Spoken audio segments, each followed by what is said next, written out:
یهویی شوهرم اومد خونه، سر تا پاش خونی بود.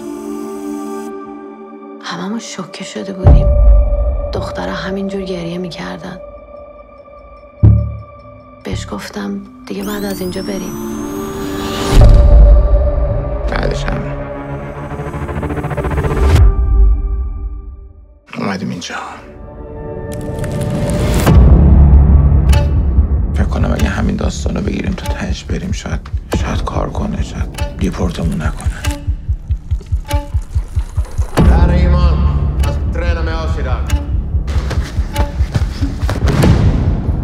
آقای کرمزاده رسیده؟ یه چند تا سوال ازش داشتیم. بدش در اومده بود با حرف بزنی. Ja, det är en varg där ute. Men de kommer nog skjuta den snart. سلام.